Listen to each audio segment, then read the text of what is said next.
Hey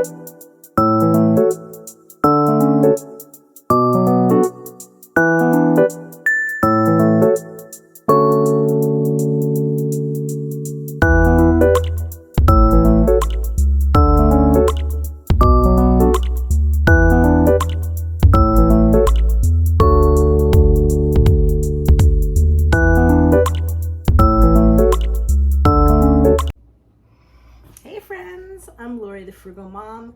Welcome back to my kitchen. If you like frugal cooking, frugal food pantry blessings, frugal grocery shopping, homekeeping, decorating, all things being mom, all things midlife for us ladies, all things dealing with chronic illnesses with grace, and basically just living an abundant life on a low income, please feel free to hit the like button and subscribe and share. So today we're going to be making this corned beef that I received at the food pantry a few days ago. It's finally thawed out and it's about 2 pounds, it's 1.8. So I am going to be cooking this in the oven, which is something that I haven't done. So I got a really nice recipe online and it's for a honey glazed corned beef cabbage brisket. So that sounded good to me, and we love corned beef, and corned beef just isn't for St. Patty's Day. You can have it year-round, although it does tend to be a little bit expensive, so it's not a cut of meat that I would buy any other time usually, but we would eat it all year round if we could. You know, maybe once every couple of months because it does have some nitrates in it, but we received it. I'm going to use this blessing to make a delicious meal. So like I said, this is almost 2 pounds. So we're going to use this. I'm going to take this out of the package and rinse it and pat it dry. And we're going to use about a 1/4 cup of honey and 2 tablespoons of brown sugar, and that's at the end. And I believe that that's it. And about a 1/2 cup of water to put in the pan. And we're going to cook this on 275, a preheated 275, in a glass baking dish that's been sprayed, covered with foil for about 2 hours. I'm going to check it after an hour and a half. I'm going to check the temperature, but you want to cook it basically low and slow so it doesn't dry out. Very important. I'm going to serve with it some corn on the cob that I also was blessed with from the food pantry and some mashed potatoes. So I'm going to get this prepped and I'll show you what it looks like when I come back. I forgot one ingredient. You also need about a 1/4 cup to 1/3 cup of ground mustard. My favorite is this. It's golden spicy brown. Yep, been eating this since I was a child. I didn't like it for a few years, but I switched back to it. You could use any ground mustard that you like, whatever your taste prefers. Okay, so I've got my corned beef rinsed, all of that brine that it comes in, I rinsed it off, then I patted it dry, and then I have it in our 9x13. You can also do this on a baking sheet with like a higher enough rim lined with some tin foil. You just want to make sure that you spray it so it doesn't stick. Not a lot, just a little. And you want to make sure that you lay it fat side up and that it's dry. So it's in there. And I've got my honey and my mustard mixture in this bowl. I'm going to give it a good mix. The brown sugar, the little bit of it, will go on the top after it's done cooking. That smells good, guys. So basically making like a coarse brown honey mustard, which I don't see anything wrong with that. And once it's all combined, like so, I'm just going to take it and spread it on the top of this beautiful piece of corned beef. And I really like this cut. This is a flat cut because it doesn't have a whole lot of fat on the inside to avoid. You just cut the fat cap off the top if you wanted to. I'm going to leave it on to cook, of course, but after it's cooked, you know, my kids don't really appreciate that fat cap. I don't like to eat it either, but It does help to keep it nice and moist while it's cooking. I have my oven preheating to 275. I'm going to make sure I get all around this. And importantly too, we're going to add that half a cup of water. That will help everything stay nice and moist. All right, let me go get the half a cup in my closet here. I hope everybody's doing well today. It's a little bit hot here in Jersey. It's about 88. Feels very heavy. The sun hasn't been out that much. It was supposed to rain. So it's feeling a little heavy and humid. That I don't really care for. But what are you going to do? It's almost summer, right, guys? And here comes the frugal sun. Yeah. So here's our corned beef with the beautiful glaze all over it. I'm preheating the oven to 275. I've got the water in there, and I'm going to cover it with some tin foil. Nice and tight. Oop, perfect timing, guys. That's the oven telling me that it's up to temperature. I'm going to pop that in. I'll check it after about an hour, and I will be back. Okay, so you can see the steam coming from it, and Mittens can smell it. Mittens, get your face out of there before you burn yourself. So I'm going to take the top off very carefully. And then I'm going to take the temperature. I checked it after 45 minutes, and it was only at 125. So you want it to get a little bit higher than that so it's tender. So let's see what we got. It's got to be done now. It's been in there for 2 hours.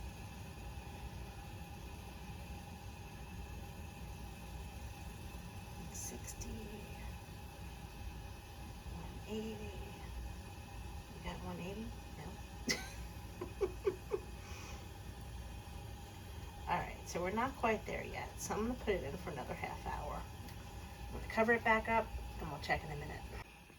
Okay, there's our corned beef. It's all done. It's at 195 degrees, and it'll sit for 10 minutes, and it'll come up extra 5 degrees, I'm sure of it. But I just put some brown sugar on the top of it. The recipe calls for 2 tablespoons, but I don't want to go crazy. Usually I would use like a sugar-free sweetener in this case, either Splenda brown sugar or stevia brown sugar, but I'll just stick with 1 tablespoon of brown sugar because I don't have the other 2 alternatives. So I'm going to give this 5 minutes, and then I'll take it out and let it rest. Okay, so I figured I would finish up the meal with you while our corned beef was glazing in the oven. So usually I would make some actual potatoes, but sometimes you need the easy button, right? And I get an abundance of flaked potatoes, instant potatoes, from the food pantry, especially around the holidays. So I figured this is a good opportunity to save myself a little bit of work. And I made some potato flakes. Well, mashed potatoes, instant potatoes. And how you can make them taste better, you always want to make sure that you put milk in them, a little bit of salt, butter. I like to use bouillon powder in mine, and that really gives them a more realistic, real-time taste. I'm going to put a little bit of salt in, a little bit of fresh cracked pepper. I also have some corn on the cob that I made in my Instapot, which is so easy, guys, really. If you have an Instapot, that is the way to go for your corn on the cob, unless you want to use your grill. You don't have to steam up your whole kitchen with a pot of boiling water, and it comes out just as delicious. And it only takes maybe, I don't even know, less than 10 minutes, honestly, and then you can leave it in there to keep it warm. I'm going to give them a taste. Yes, my hands are clean. They're good. Yep. So they're done. I'm going to put them back on the oven to stay warm. The back of my the stovetop. The back of my stovetop, it has the vent that comes up from the oven, and it keeps everything warm there. So, and then here's our corn on the cob. What I'm going to do with this, though, since most of us cannot eat corn on the cob, I know I can, but Matt has prosthetics in the front, and my sister has a hard time biting into it. I'm just going to cut it off the cob, sorry, and I'm going to mix some butter into it. So that's what I am going to do. And I'm also going to serve it with some of my homemade applesauce, which is delicious. And I have some left from when I made it in the fall. And that will kind of round it all out. So I will be right back after I take this off the cob. Actually, I think I might show you how to take it off the cob. Let me just get the corned beef out. Well, I can do that with you guys here.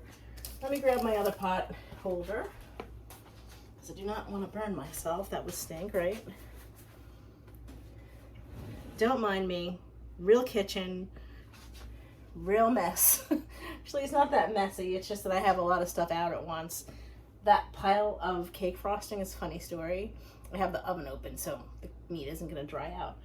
So a couple of weeks ago, I made a birthday cake for one of my daughter's friends, and I did a Walmart Plus order, and they were delayed. So, you know, I needed the frosting to finish the cake, and I couldn't wait till the next day. That's when they rescheduled my delivery, so I had to go and buy more. But the next day, it came. I couldn't make any changes to the order, so I'm going to have to bring those all back, because I certainly do not need 5 containers of frosting. I might keep 2, but yeah, it's a little crazy. Wow, that looks good. It looks good. Smells good. Ooh, I will show you the top of it. All right, let me shut this hot box off. You know how I love being hot, not. Okay, let me shut it off. All right, I like to be hot, just not the sweating kind. All right, let me flip the phone around. Can you see it? I think you can. Let's see. That's probably a better view. Yeah, so it's nice and juicy looking. I'm just gonna let it sit and rest, and the juices will redistribute, and then I'll slice it. Okay, so I know probably most of you know how to take the corn off the cob, but I'll show you just in case. Let me see if I can get my camera back a little bit more. You want to make sure that you have a reasonably sharp knife. Let's see.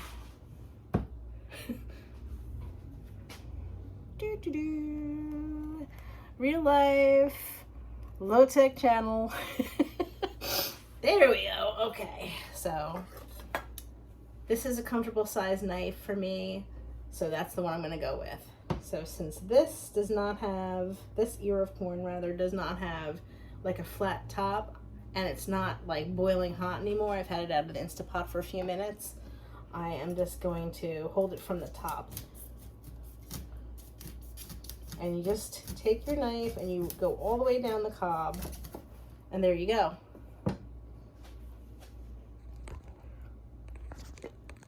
Easy peasy lemon squeezy. Now, what's nice about this is you could also do this like at the end of the summer. Let me fix this again, guys, sorry. The end of the summer, so that you can freeze it. You want to blanch it, and then you want to let it cool and cut it off the cob, and you'll put it in a Ziploc bag, put a date on it, of course, and then you can have summer goodness all winter long. Sometimes I will do that if I get abundance of corn on sale. That is a great way to preserve. It'll be good for about 6 months in the freezer like that. Clean off the cob, and we're gonna just toss that in the garbage. And I'm gonna put it in my pie plate, and that'll be that. So, what do you guys usually do if you make corned beef besides St. Patty's Day? Let me know down in the comments. So here's an example of, this is like a, it's not a pointy top cob, so I would just use one of these cob holders. I would just stick it in the top if it was really super hot, and I would just run my knife down it. They're helpful. I have really good ones. They're probably about 20 years old. They're XOXO, but I can't find the stinking things. So, yeah, so I'm just gonna use what I've got. I've got some, you know, less expensive ones. Of course, I could find those, right? But the XOXOs, they were nice and wide. so that you had something really to hold on to when you're eating your corn. I'm sure I'll find them. They got to be somewhere in here. I know I used them last year.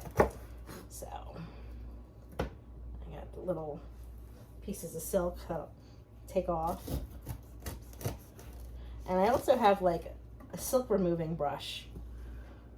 And that's probably where the corn holders are. So, you know what's really funny is when you take it off the corn cob like this, you notice really just how much corn is on a cob, and it's really quite a bit. Some of these are not full size because they had a little bit of funkiness on one end or the other, but I cut that off so I could use what was good. Waste not, want not, right? But it does make quite a bit. Kind of deceiving when you just see it on the cob. When you cut it off, you realize, wow, I can actually feed my family of 4 sometimes with a big enough cob or ear of corn, whatever you want to call it. All right.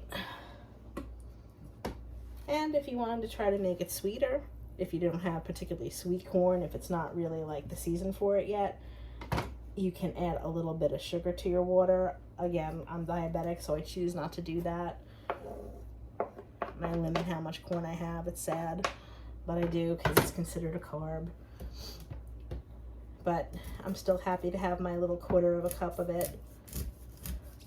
And I make my applesauce without any added sugar. So I don't worry so much about that. It's a good source of fiber. So I am almost done with this. And then I might have to heat it up a tiny bit in the microwave, just like 30 seconds so I can get the butter to melt. I'm going to use salted butter for this. And yes, I'm using real butter because it is actually healthier than you.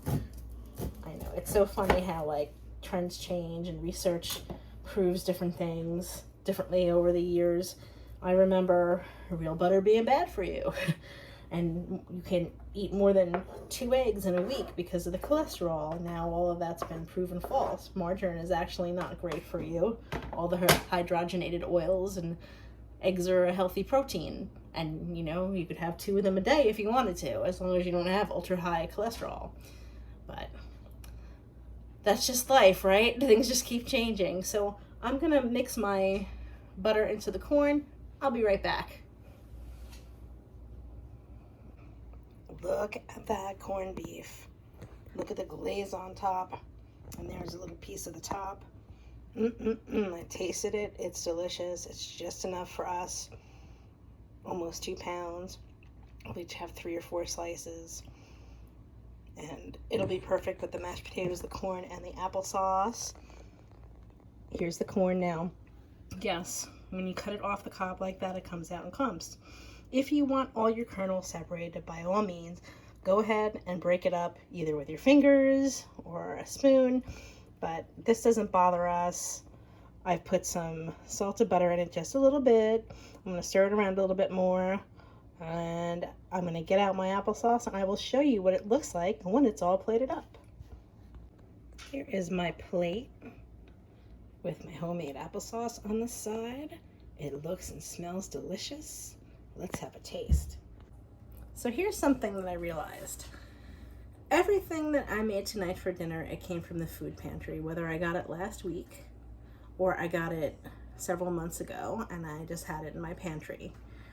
So the apples to make the applesauce, this delicious stuff, these came from the food pantry in December, and they made a big batch of applesauce, which probably gave me about 2 quarts, and I froze a couple of them. I used a little bit of it for the holidays, and I'm just pulling it out as I see we have meals that we can use it in. It's unsweetened. It just has cinnamon in it.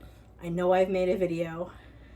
If it's one of the ones from the beginning of the channel where I have it in parts, I will record it again when I make it in the fall. So that's from the food pantry. The corned beef came from the food pantry just last week, and so did the corn. And also the potato flakes. They came from the food pantry in my Thanksgiving and Christmas box. I got 2 big, huge boxes of them. So we're good for potatoes if we don't get fresh ones.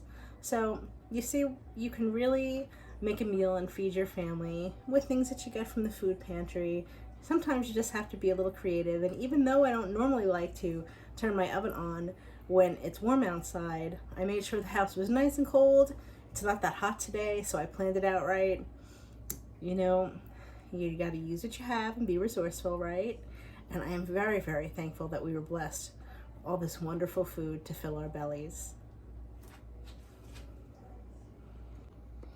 Okay, so Matt the Frugal Son is not available to taste test this evening. So, again, there's my plate. I'm going to get myself a knife from my block over here.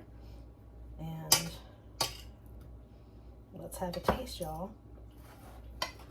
I already did taste the corned beef. It's really good.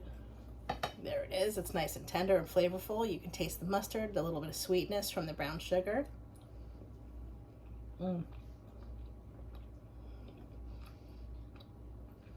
It's right in the oven.